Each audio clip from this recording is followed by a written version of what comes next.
And we are back at it. My name is Hancho, and this is my guy. Siriaco, everybody, call me Rocco. You know what it is. Another episode of Fourth in Fantasy. And man, it's been a little hiatus. It's been a busy week once again. I just got back from Jacksonville as of yesterday for a work trip. But we are back at it recording another episode for y'all. There's been a lot of talk on Twitter. There's been a lot of talk on the Dynasty world, Dynasty community, fantasy football community, draft community. There's been some news that we've heard, some inklings through the draft. Who could be going first? No, first overall. Who could be going second overall? There's been guys that QBs that signed with a team, traded to other teams. We a couple of prospects that have risen up the draft boards, if you will. We're going to talk about those today. And then we're also going to get on our recent mock draft that we did before I left on my trip. Actually, I take that back. It wasn't before. I think was it Wednesday, Rocco, or Thursday that we did that mock draft? Oh man, time is a flat circle right now. I I'm can't, I telling you, can't bro. tell you, I can't tell you what's going on. I got so much shit going on in my life. I'm just happy to be back recording. You on a work trip, I was on a work trip. I feel like we kind of missed a week and a half, but we back at it. We back at But it, yeah, I baby. think it was Thursday. It Thursday, was man. Thursday. Listen, the way that the draft went, I don't think is going. But boy, it was a fun one to do. If I ended up walking away with the prospects I ended up picking in the draft, I would feel really good. There's a couple of guys I feel like sleeper hasn't caught up yet when regards to their ADP, but regardless, it should be one thing that we came away with and that we've been telling whoever's in our Discord, whoever's in our Twitter group chat, that there's going to be such great value on waiver wire. If you're on, whether it's round 3 or round, your draft has round 4 rounds, there's going to be ton of waiver value, as Rocco kind of said earlier. It's damn near a generational waiver wire that we're looking at, man. What do you think of This Rocco? Oh man, this waiver wire is gonna have a generational run. There's gonna be so many running backs that are just an injury away from like really making noise on your dynasty teams. Like a lot of guys that all they need is an opportunity to get some touches, and they're gonna run away with it. Last year we had Tyrone Tracy, Bucky Irving to a maybe I want to say a lesser extent because he was a more sought after prospect. He just tested bad, and that's what pushed him down. But there's so many guys that fit that bill this year in the mid third, Yep. fourth round, guys that aren't going to even get drafted. And if you got a 3 round draft, I would blow my Oh, entire load right yep. after that draft on the first waiver wire run because No you're not Diddy. going to get those kind of players. You're not going to get those type of players, just on a random pickup unless you got a short bench. Those guys get dropped before they get their opportunity. Man, I am going fucking ball hog wild on waivers. I always do, but this year especially, like I keep pushing people to do. When you making those trades, or get a couple extra fab dollars, get money so that you have a little bit more than your competition, and you can pick up guys, after the draft and really supersize and make your dynasty rosters elite, really, because you're going to get guys that you didn't have the draft capital for, but you're going to find guys that can start, and shit, you might even find a Puka Nakua, level superstar. Maybe not at wide receiver, but those guys are out there. Yeah, and you know what? Idea I just had. You know how people change player nicknames to certain draft picks that they would take for them. I Oh think man, I might just start that's my putting Fab. move. I'm gonna start putting Fab on the lower ranked players on my team. Ah, I like Yeah. it. Well, Yeah. whether because someone might be like, maybe I don't want to give up this type of draft capital for this Hmm. player. And maybe I've been trying to get this player. I don't like. He's not going. One, they're not going to be a starter for me. They might not even be a flex type of player. I mean, they're just riding the bench. I might Hmm. just try to get a lower pick and then maybe 25 fab on that, 50 fab on top of that. You do that enough on 2, 3 players, you're going to have a good portion. I'm going to tell I you. love that shit, man. $25 OBO, man. Yeah, I'm We telling you, we it's fucking going. having a garage sale over here, man. I'm telling you, Come step in and check out the shit that I was gonna throw away anyway. Just give me a couple dollars, man. couple dollars, man. Couple dollars, man. Let me get my waiver fix. Now, there's been a pro day recently, Colorado's to be specific, where we got to see the Travis Hunter run routes, boy. And let me tell you, I I already thought he was wide receiver one, right? Let me rephrase that. With Tet is still my true wide receiver one, right? True, like that's all he plays is wide receiver. But if we're talking about just overall talent, full time part, if you want to call him a part time receiver, then I would like to add Travis Hunter at that wide receiver one. And the way we saw him run routes, and one thing that I took as a takeaway, he did his pro day without gloves on. I think he purposely did that to show that this is there's no gimmick. My hands are real. I could run real routes. I can catch the ball. I could do everything that you think these top 5 guys in this class can do, and I could do this other position very well as well. Man, I 100% like Travis. I think Yeah. honestly, but before we were saying that Travis Hunter, you could grab him at that early second. I honestly think Travis Hunter starts going. You see Travis Hunter going that first round more than not now. What do you Oh think, Rocco? shit. If that summer gun lands on Cleveland, let him land on the Patriots. Those two teams are in desperate need of a number one wide receiver. That summer gun might be my 102. Legit, like he has the best hands in this entire class. He moves different than a lot of these guys. Yes. Um, the shake on him's great. The athleticism's great. And it's starting to look like he's gonna be a primary receiver, and he might get some downs on defense. I read somewhere that he's got the best stamina, Yep. which is another important part of athleticism in this entire class. And I think he's gonna try. He's gonna try to play as much of both as possible. But if he goes to Cleveland, Jerry Judy ain't stopping that guy from being WR1. If he Mm-mm. goes to the Patriots, Stephon Diggs ain't stopping him from being WR1 with Drake May throwing to him. So I think if he goes to either of those spots, we could be looking at the 102. You probably don't even have to draft him at the 102 because there'll still be some of that fear. You know, I can have him in my personal ranks as the 102 with the knowledge that I can get him in the mid to late first.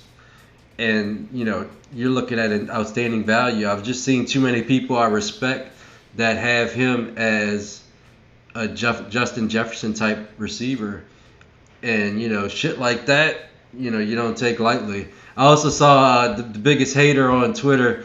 Man, I love this guy. He's always got the contrarian views. Let us know. Fusu Vu said he was running like Jerry Judy, and I kind of saw it for a second, but then I said, "Oh man, don't Mm. fucking say that shit." But but yeah, he's just an amazing prospect, and I think he's gonna be fun to watch in IDP leagues. That guy might be the 101. That's one thing I actually did see on Twitter. Someone said that he could see that. Travis could be a like 70 or 80% wide receiver. And then in fantasy, you would even get the aspect of if you have IDP players in there, you get extra points on top of that. Tackles, Hmm. interception. Like Travis Hunter could easily be the chess piece in an IDP league. You get points for it offensively and you get points on the defensive side. Love that for him. And then if you start getting a little sexy, a little crazy, he didn't do it much in college. But if you want to keep a little bit of playmaking, maybe you try him at punt returner or kick returner. You Hmm. never Hmm. know. He's a playmaker. You know what I mean? He'll walk onto the field if he plays any downs at cornerback as being maybe the best hands on a cornerback ever, man. His hands, like, you don't get those type of ball skills as a corner. That's the reason why they play corners, because they can't play receiver for the most part. But if he plays, I don't know, 50% of his downs in the secondary, Mhm. he could absolutely lead the league in interceptions, which is just fucking nuts to think about. Well, what honestly with Travis Hunter, it's we've seen with Tet, right, go from he's a top five lock to he might not even be selected in the top 10 at all. Travis Hunter has never, throughout the draft process, dropped out of the top 10. He's always been the guy where you're drafting him top five, or somebody's trading up to draft him top five. I think that kind of gives you one how the NFL feels about Travis Hunter as a prospect compared to Tet, and two, where they believe his potential could be. I think Tet has the highest floor in the wide receiver class. Travis Hunter has the highest potential out of all of them. I And think. to speak on Tet, I think what's sour, and you got to be careful what you reading into and seeing in the media, seeing on Twitter X, seeing on Blue Sky right Yep. now. A lot of it is bullshit for people, teams that are trying to position themselves. Draft So you fatigue. got to take some stuff with a grain of salt. But it's concerning when you hear Tet via his own words saying he doesn't watch film.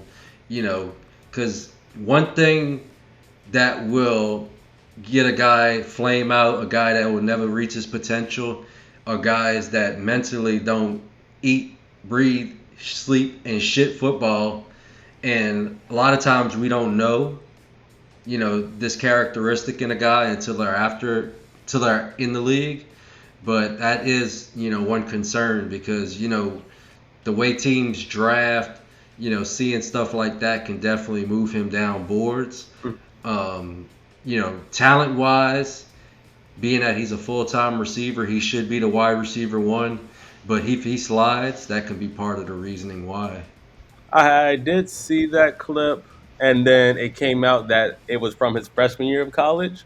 Mm. So it things can change. And I honestly, That if you ask me as like an 18-year-old, I would expect not a lot of 18, 19-year-olds like to watch film regardless. It's, well, that's another thing. See, it's put out in the world right at draft time yo, to kind of kind of coincidentally like at draft put time, right? to like this shit didn't come out, like, I mean, it might have been out there in the world, but it didn't become something that all of the draft community knew about until recently. And part of that is teams putting that shit out in the world, trying to get guys to slide to them. So you know that context is very important. I didn't What team read you think that that is? that part about. Hey, Cowboys. Y'all talk. Y'all talk. That's the Crypt Keeper over there, Jerry Jones, doing that shit. I told you what I told you, Rocco. If we what happens if we draft 10? I'm getting arrested. I told you that I'm going to jail if we draft in a good way though. That's how hype I'm going to be. They're going to have to lock me up the way I'm going to be outside terrorizing the folk, the community. That's how happy I'm going to be if we get 10. long lost Fuck, streak. I'll be happy if the Cowboys just get Luther Burden. I think he's a I'm good happy we fit with him. don't. You know how long we haven't drafted a receiver since CD in the first, and it's been hell since with our wide You receiver. you busting out the corpse of fucking Brandon Cooks and other guys that are like late round bust out there being your secondary and tertiary receivers.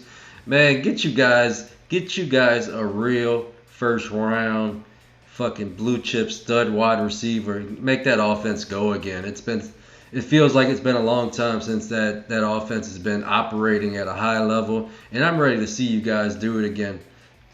Appreciate the kind words, but we need that shit now. Another person from the Colorado Pro Day, Shador Sanders. What I saw now, I have 2 points to that. One is I'm gonna have to say pause after this because I was gonna say his ball looked good. Pause. Now, No didn't. and then two, I feel like people are getting so nitpicky on things. Like I've always seen is why is he patting the ball? Why is he patting the ball? Bro, it's not like or I think I saw Andre Cisco talking about like, oh, we're jumping that if we see him patting the ball. And then you see I'm not saying he's Tom Brady, but Tom You, Brady s- patting the fucking ball, bro. you Come on. saw that clip of Caleb Williams patting the ball, then throwing it to Yes. Komet, and him trucking the shit, trucking the soul out of Andre Cisco on his way to a touchdown. Yeah. I Man, saw people just be talking just to talk. just talking, bro. I actually loved what I saw from Shador Sanders pro day. One thing that I don't mind from it is his personality. I think that really what's messing up people when they view him. I think he's one of the most composed guys when in the pocket. He's not really rattled. And another thing that I will appreciate about Shador Sanders is that no matter the situation, y'all need to remember Shador could have went to any college out of high school. Any. He decided to go to Jacksonville State. Succeeded, brought that program to what they were. Left, came to Colorado. I want y'all to remember when was the last good season Colorado had before Shador Sanders came? I think they were a one-win team when he got there. They were butt cheeks, okay? He and Dion literally changed that whole program in 2 years. Hmm 2 years.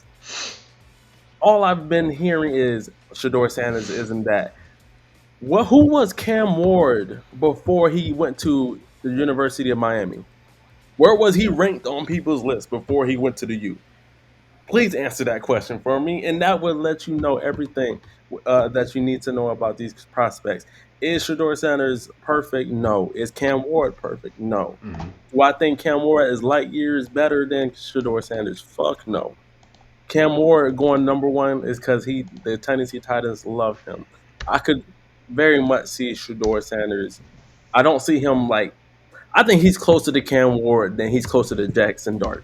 That's my opinion, right? I think it's them. I think Shador Sanders and Cam Ward are on the same tier to me. hmm What would you think about that? How did you feel about Shador Sanders pro day?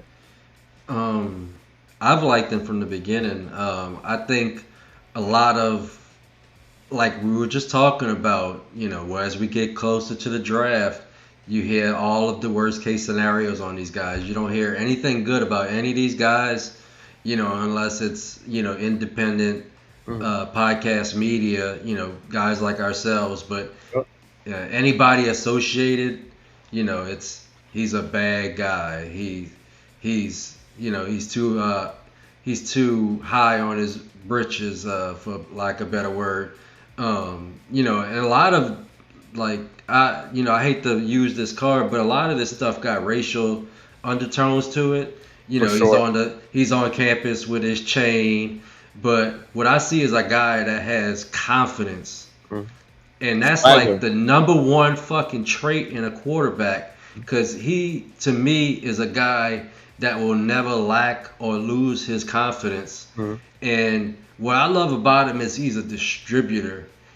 So what I want, what I think is the baddest ass landing spot, which is gonna nuke somebody I don't even like is get this guy to the Giants, get Yep. him throwing the ball to Malik Neighbors, and I think that's the funnest, that's the best landing spot he can land on.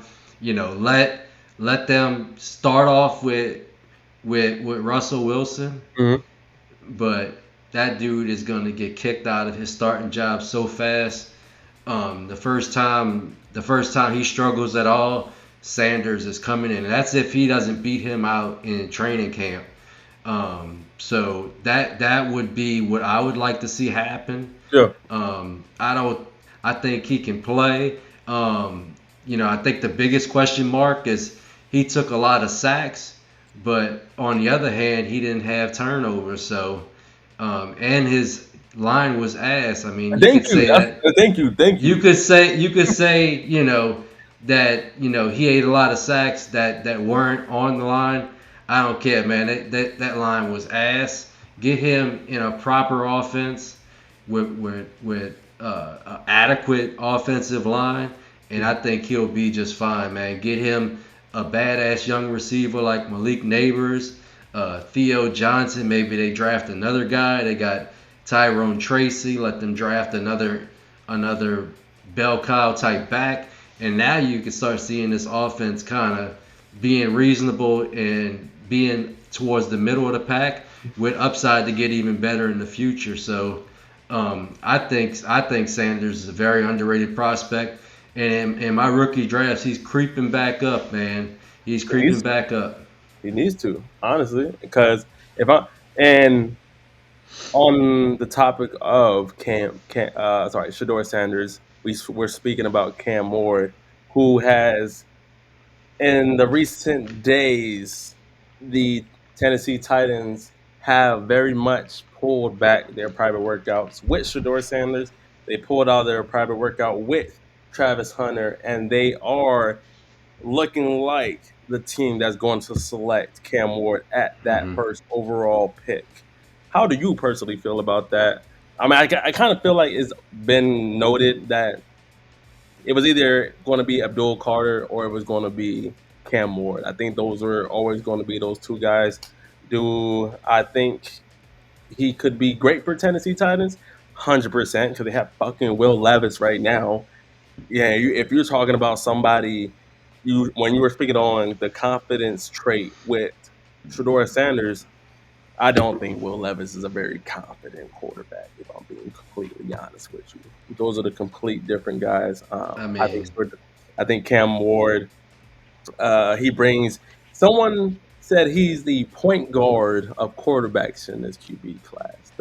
Right. The way he just seems so comfortable, and but when he's back there, he nothing bothers him. He just gets it to his guys, and you know, I could actually see that in a way. Your face is hilarious as fuck right now, nah, Rob. I'm not gonna lie nah. to you. I feel like Sanders is more the point guard. He's the one that's going to distribute. Ward is more of the guy. Ward is the guy that's gonna be fun. He's gonna be a fun watch. He's gonna throw just as many badass Sports Center level plays where he's kind of just running around and making stuff happen. And he's Mm, also gonna take some sacks. I mean Sanders will too. But I feel like he's gonna throw turnover, a lot of turnover worthy plays as well. But to me, he's the playmaker of the group. He's like I want to say like he's like a not exactly the same, but like the same archetype as like a Josh Allen, the guy that's just gonna go out there and put butts in seats with just the wild plays that he makes.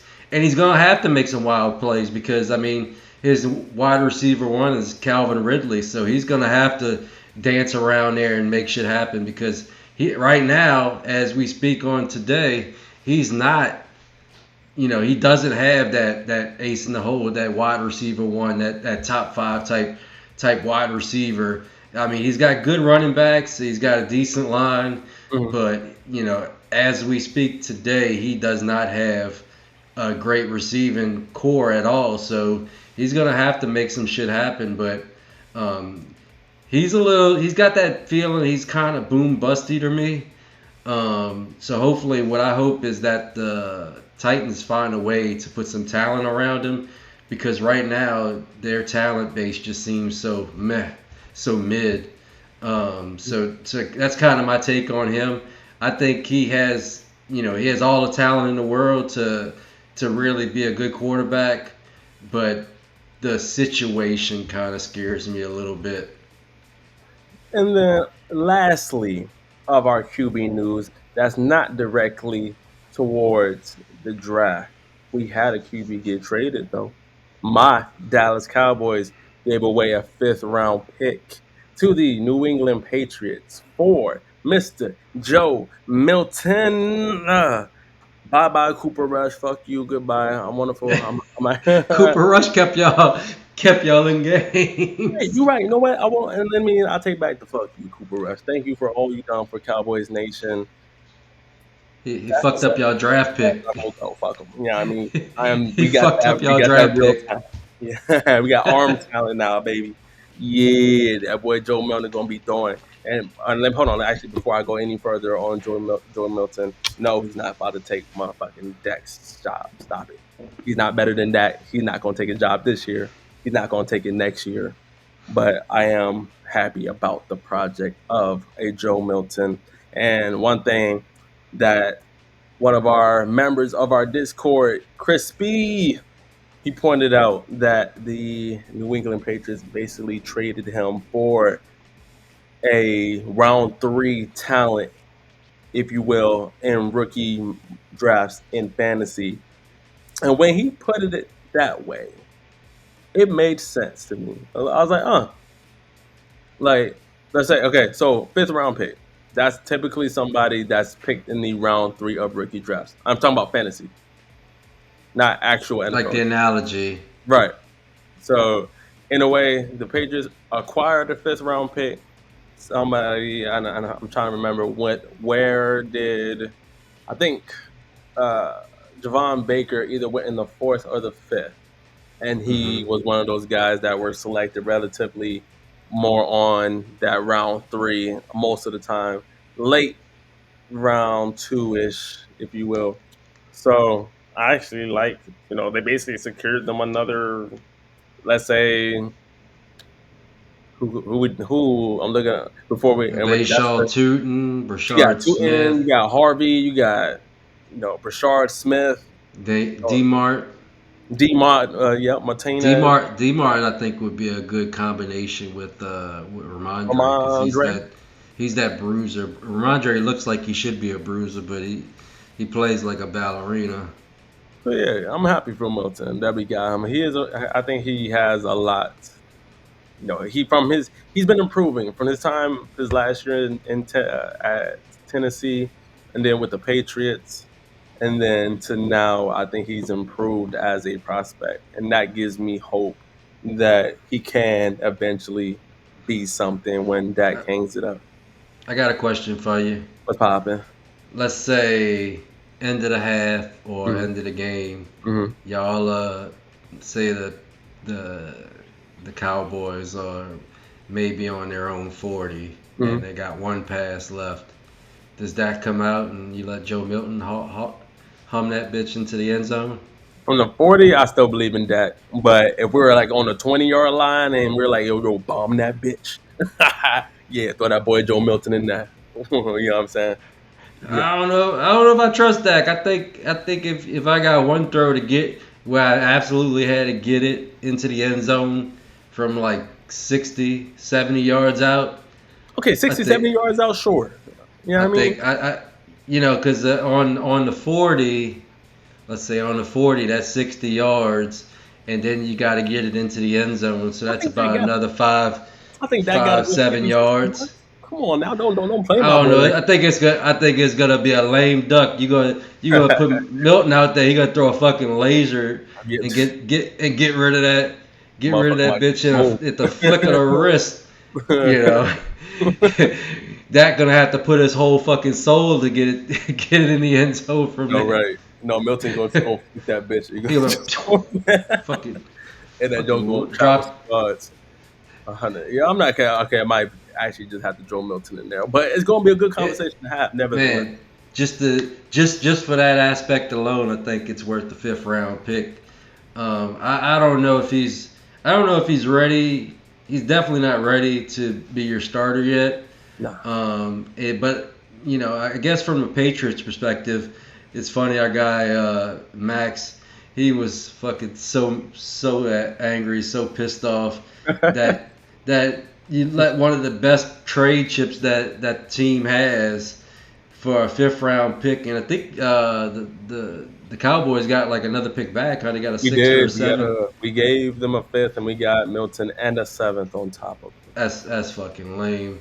I don't see why they even get rid of him.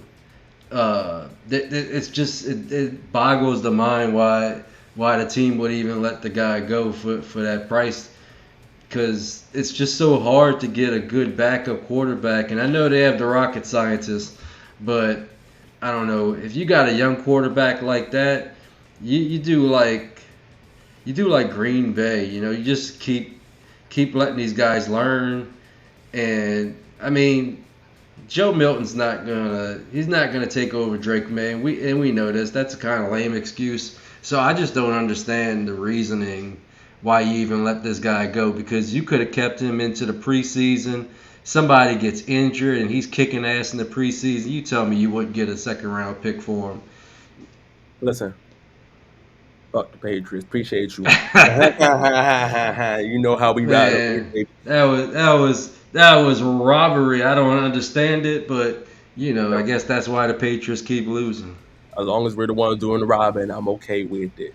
We had to make up for that when we sent out Amari Cooper for like a fifth. So we had to make up for that shit in some type of way. But that is our news. Let's move on to our mock draft that we did on Thursday. Let me get that bad boy up one sec. Let me throw that joint on full screen.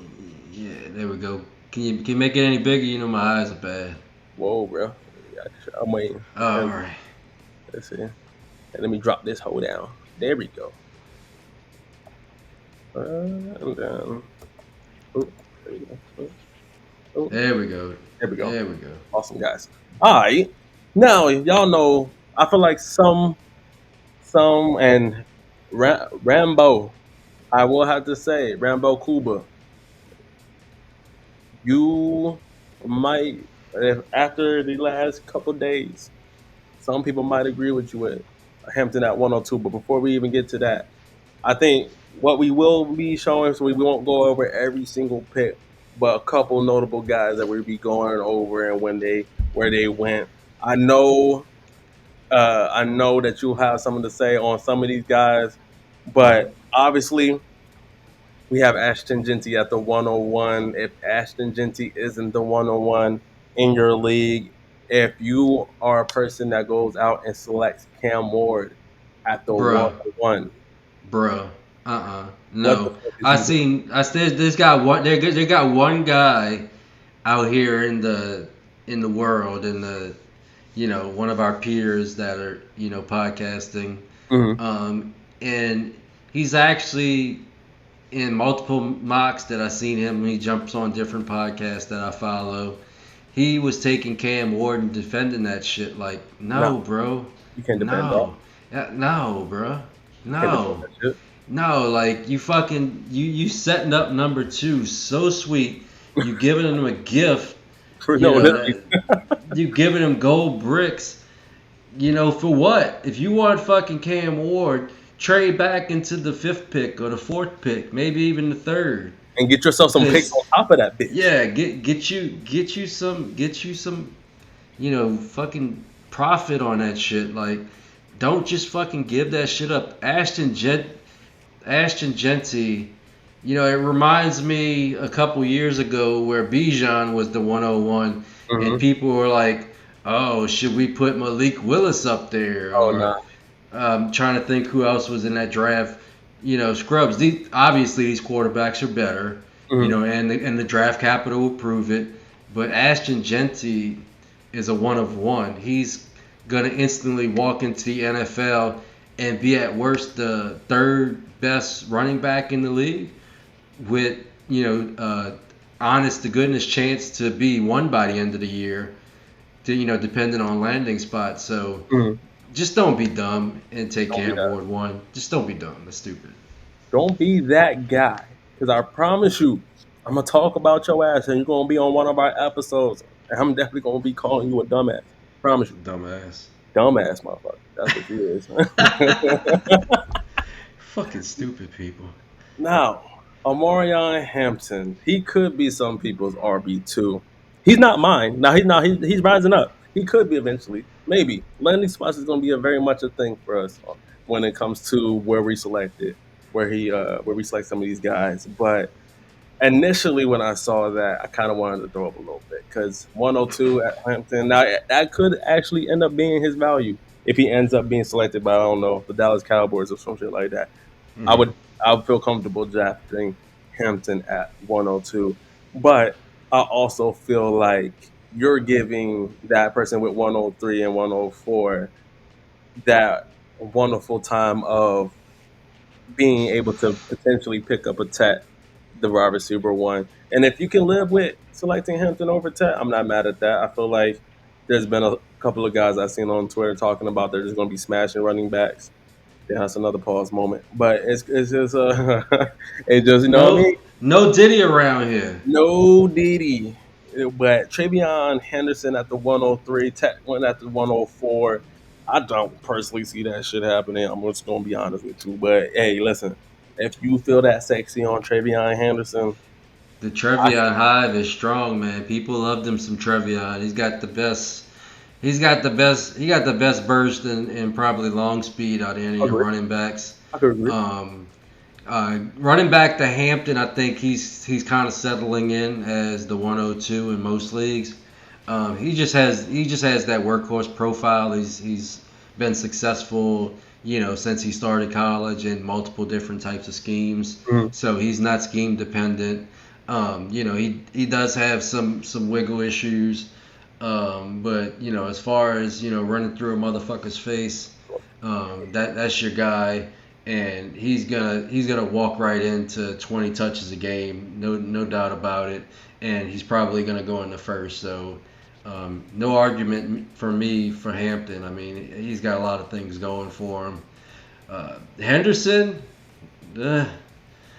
People like him, but I don't. He doesn't profile as a bell cow, and that scares me. Mhm. I That think that that really scares me. see when I think with some of these guys, right, it's like Travion Henderson could actually end up being one of the best backs out of here, right? Yeah. Whether he's overall his game is really great. He's a great runner as a receiver, explosive. He makes Mm-hmm. people miss. He's actually Mm-hmm. one of for his size.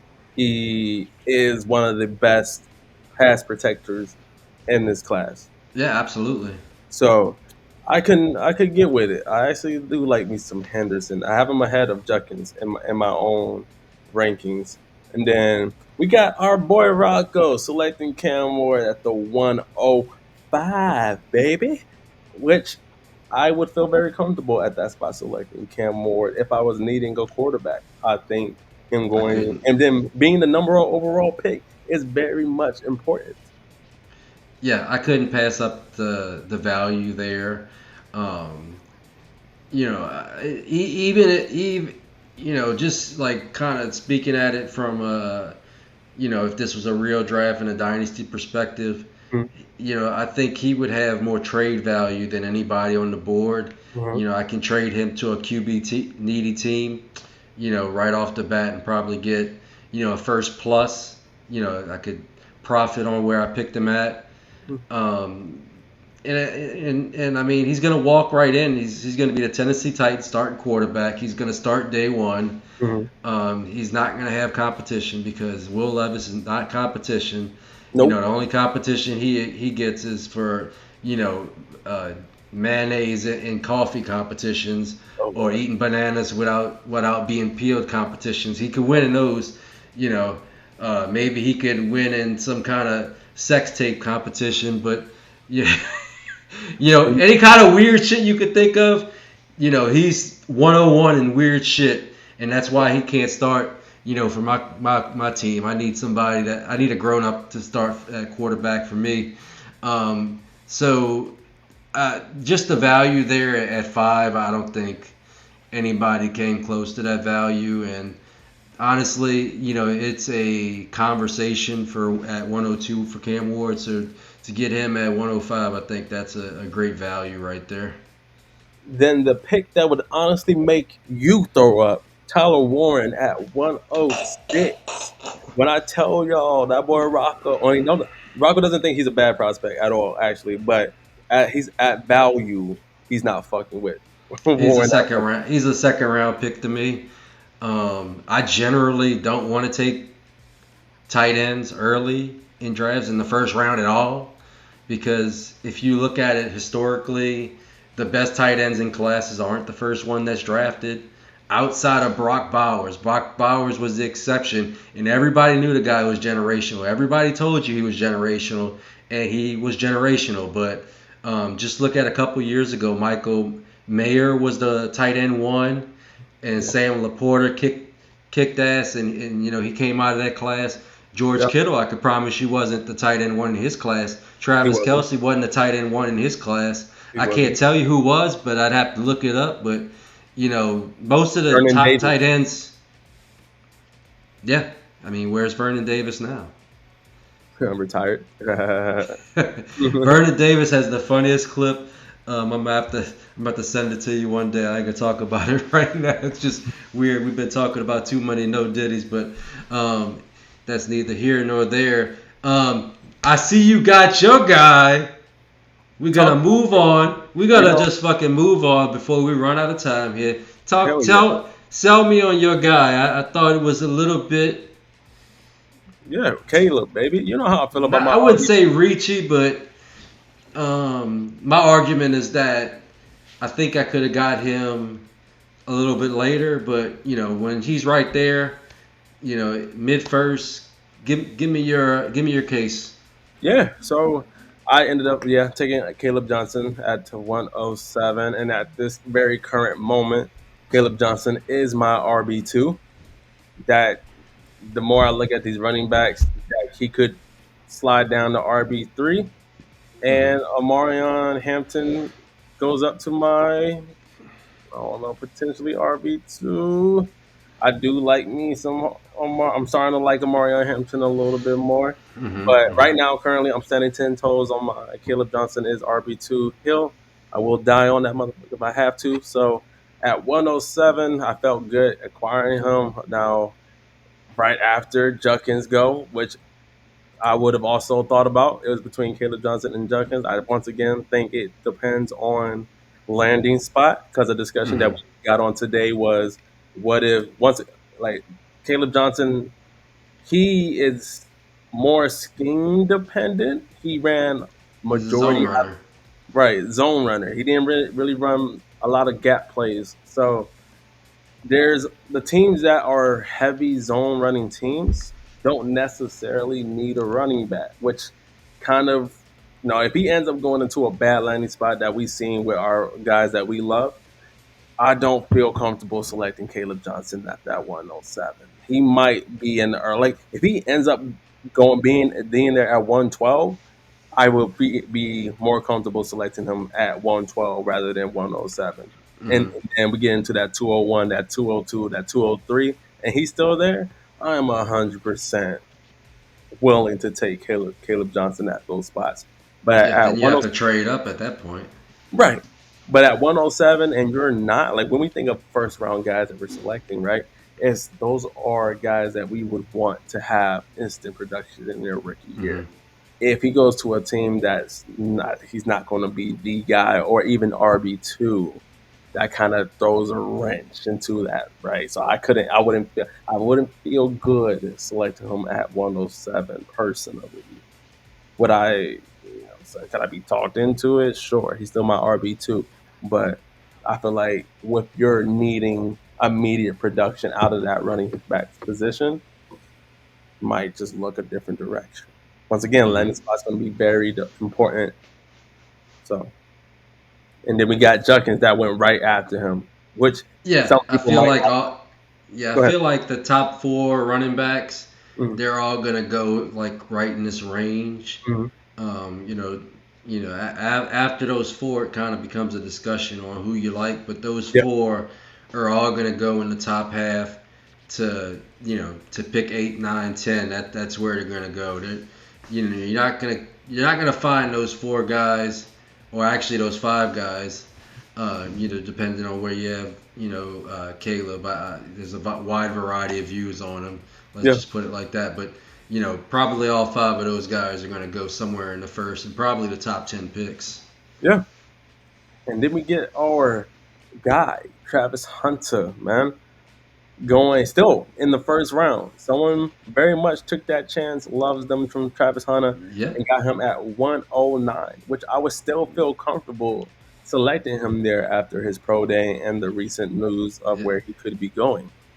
yeah. He can definitely be a home run, and he can be the best value in this entire draft. I mean, we talked about him to start, and if some of the news that came out today in the last couple days was available during the draft, I can definitely see him, probably going in the top half of this draft, in the top six. But my guy, Minshew Brofist, man, this is one of the coolest guys I know. Great Devi guy, man. He's his Devi team in one of my leagues. It's the fucking best team you've ever seen in your entire life. I'm talking about. He's got like Bijan, Gibbs. Oh man. Mm, If I showed you this team, you would be like, "How?" It's because it's fucking Debbie. But if yeah, he likes Abuka, I like Abuka. So definitely a guy that I'll be looking to add in leagues. And when you hear things like he could be a Monra adjacent, or have that type of talent out the slot and mhm. be a target magnet, I think he's definitely a good value at this portion of the draft. But it is kind of surprising that Sanders has lasted all the way to 111. And kind of puts it to, and this was before his pro day, I believe. And once again, more into that. And this in Superflex leagues, I don't see him lasting to that 111. You have to be really down on Shador Sanders to be getting him at a 111, or the league just your league that you're in has to be really low on Shador Sanders to get him Mm-hmm. at 111, especially in Superflex. So I don't see this being realistic. But shout out to our guy Crispy in our league. He is the one who picked him up, and I think Sanders has potential to outplay that. To be honest Yeah, with tremendous value by Crispy. He got Sanders and Dart you. Yep. in the first two rounds at the second to last pick in the draft at the 111. So that's tremendous value, and I can promise you, just trade value alone, that's going to be one of the most valuable duo of players that somebody could have gotten in the first round, and to get those guys at the 11 spot is just that's just the chef's kiss, man. That's gobbling up value that you'll be able to portend into more than those spots should have gotten, honestly.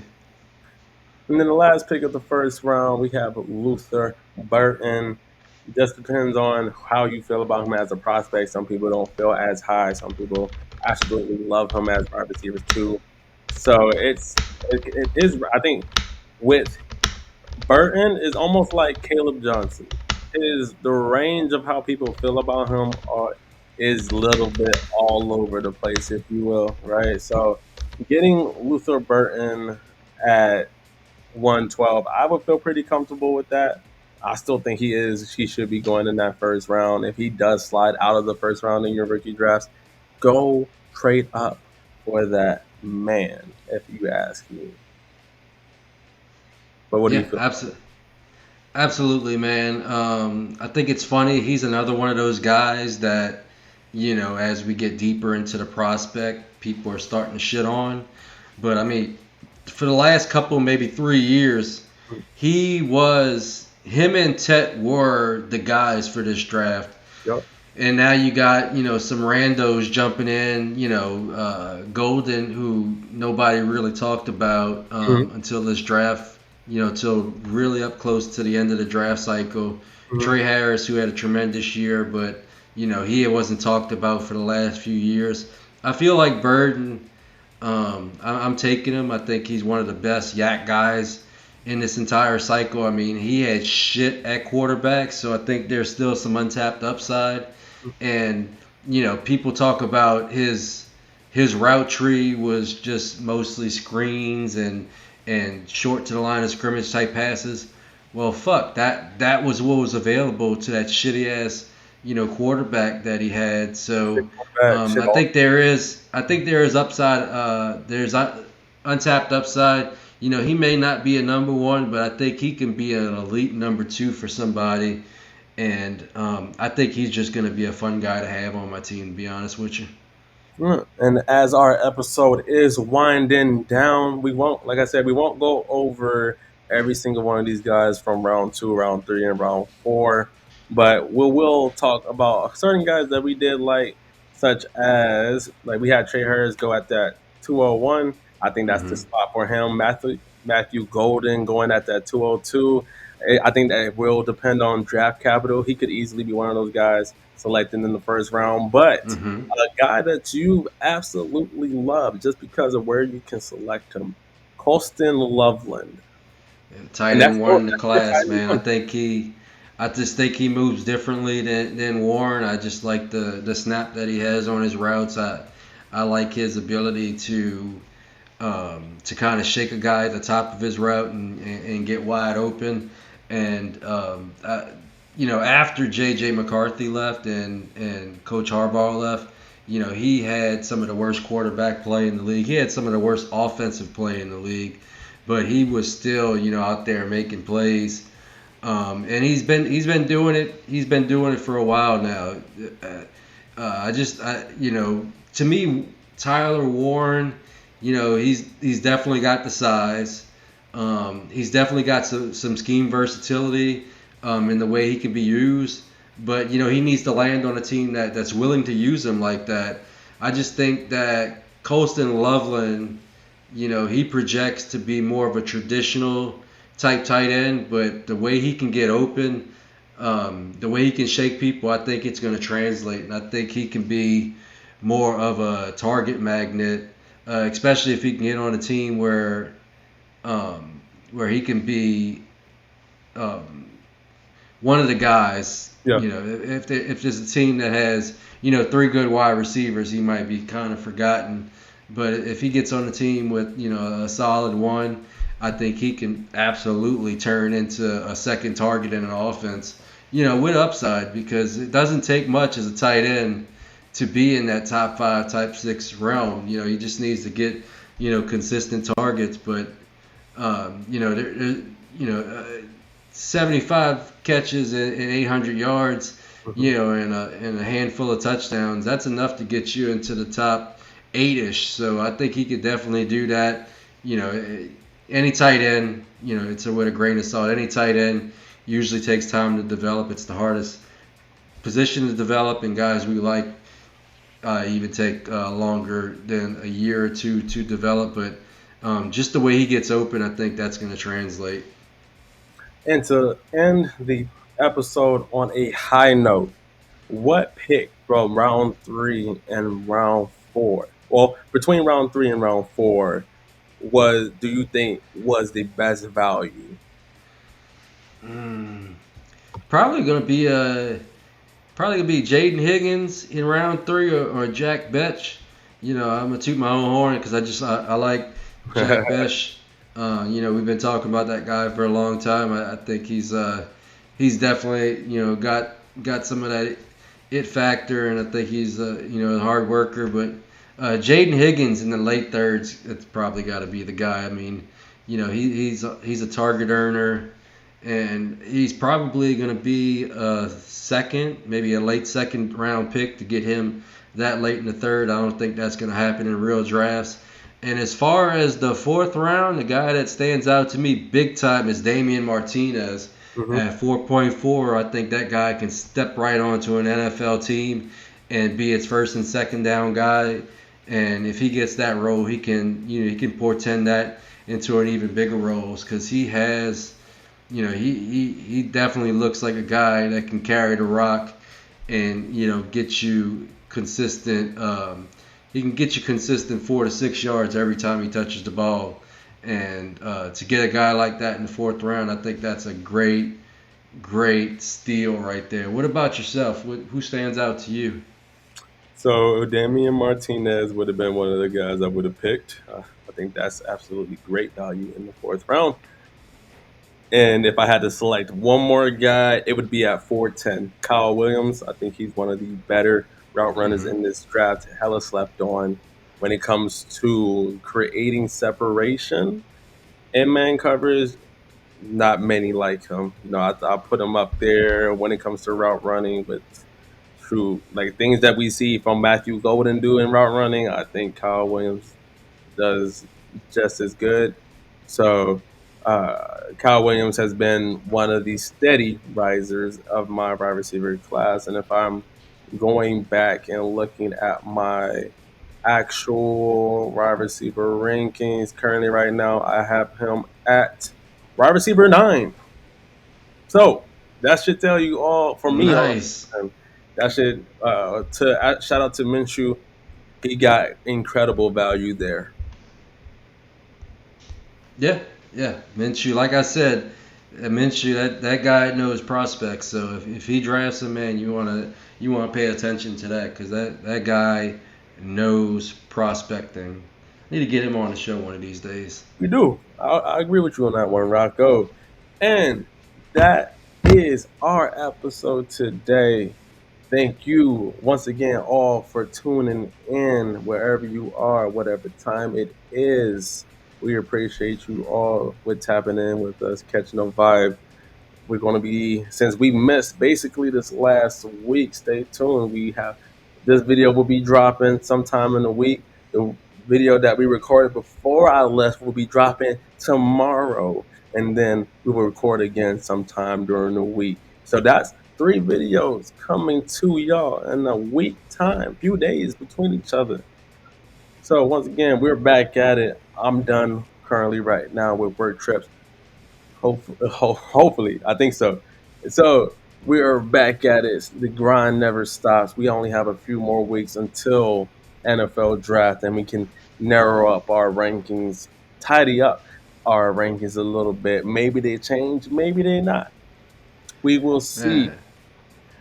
Man, man, throw most of those rankings out the window because they're gonna be guys that you like that land on the shittiest situation that you could possibly imagine. They're going to be some of these guys that you love that land on the same team and they already got a decent running back. So just as you know, existing veteran running backs are going to get nuked. A lot of these prospects that we like are going to get nuked. Mhm. They still could emerge at some point, but some of these guys are going to land on positions on teams where it's going to take a lot of patience. Yes, And that's something sir. that we don't have all the time as Not dynasty on time. people. No, but that is our episode. Once again, find us on Twitter, find us on Blue Sky, find us on YouTube. Subscribe, like, share. You know what to do. That's Fourth in Fantasy. I'm Honcho, and this is my guy. Rocco. Till next time, y'all take care.